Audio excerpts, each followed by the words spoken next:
বাংলাদেশে যে নারীর প্রতি যে আপনার সহিংসতা হচ্ছে, নির্যাতন হচ্ছে, রেপ হচ্ছে, এটা কোনোভাবেই অ্যাকসেপ্ট করা হবে না। রাস্তাঘাটে যে যৌন নিপীড়ন হয় এবং হয়রানি হয়, এই ব্যাপারে প্রতিকার নিশ্চিত করার জন্য পুলিশের পক্ষ থেকে, স্বরাষ্ট্র মন্ত্রণালয়ের পক্ষ থেকে দ্রুত একটা আলাদা হটলাইন প্রদান করা হবে। দ্রুত, সম্ভবত জাহাঙ্গীর ভাই, 24 ঘন্টার মধ্যে জানিয়ে দেওয়া হবে।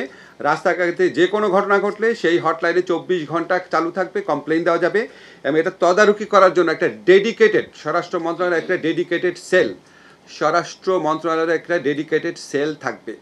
এছাড়াও ধর্ষণের মামলাগুলার তদারকি করার জন্য আইন মন্ত্রণালয়ের আলাদা একটা সেল থাকবে, যেখানে কোনো অযথা কালক্ষেপণ যেন না করা হয়। আপনাদেরকে একটা সুখবর দিতে চাই।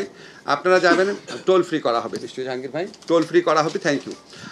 আপনারা আরেকটা জিনিস একটু সুখবরই আমি বলবো, আপনারা জানেন আরেকটা ধর্ষণ মামলাতে, দিনাজপুরে শিশু ধর্ষণ মামলা, যাবজ্জীবন কারাদণ্ডপ্রাপ্ত সাইফুল ইসলাম 8 বছর 4 মাস জেলে থাকার পর তার জামিন হয়েছিল। জামিনটা হাইকোর্ট থেকে হয়েছিল। আপনারা অনেক সময় একটু কনফিউজ করে ফেলেন। আমি একটু বিনয়ের সাথে আপনাদেরকে বলি, হাইকোর্ট একটা স্বাধীন স্বতন্ত্র প্রতিষ্ঠান। আইন মন্ত্রণালয়ের সাথে হাইকোর্টের কোনো রকম আইন মন্ত্রণালয়ের অধীনে হাইকোর্ট না, এটা তো আপনারা সবাই বুঝেন।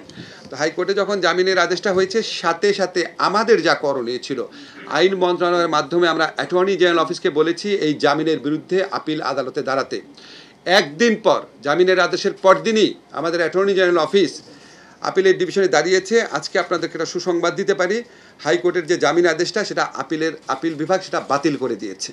অর্থাৎ দিনাজপুরে শিশু ধর্ষণ মামলায় যাবজ্জীবন সাজাপ্রাপ্ত সাইফুল ইসলাম যে জামিন পেয়েছিল হাইকোর্টে, সেটা আপিল বিভাগ বাতিল করে দিয়েছে।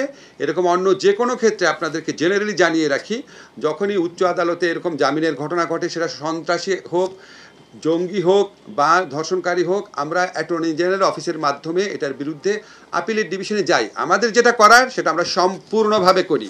এমনকি নিম্ন আদালতেও যখন আমরা দেখি কিছু কিছু সেন্সিটিভ মামলায় জামিন হয়ে যায়, তখন সাথে সাথে আমাদের একটা সার্বক্ষণিক নির্দেশ আছে পিপি অফিসগুলোকে, যে তার যে উচ্চতর আদালত আছে, জেলাতেই যে উচ্চ আদালত আছে, সেখানে যেন জামিনের আদেশের বিরুদ্ধে সংক্ষুব্ধ হলে যেন সাথে সাথে যাওয়া হয়।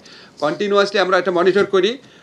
অনেক সময় অনেক প্রত্যাশা মাফিক কাজ করতে পারি না, সেটা নিয়ে আমাদের যন্ত্রণা থাকে, আত্মদহন থাকে, জিজ্ঞাসা থাকে।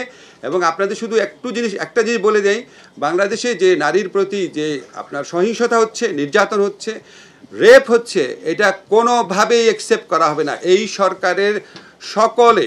সরকার পুরা প্রশাসন এই মামলাগুলার বিচার দ্রুত নিষ্পত্তিকল্পে, সুবিচারী নিষ্পত্তিকল্পে এবং যে কোনো ধরনের যৌন হয়রানি বন্ধের জন্য সকল প্রশাসনিক ব্যবস্থা গ্রহণের ক্ষেত্রে বদ্ধপরিকর।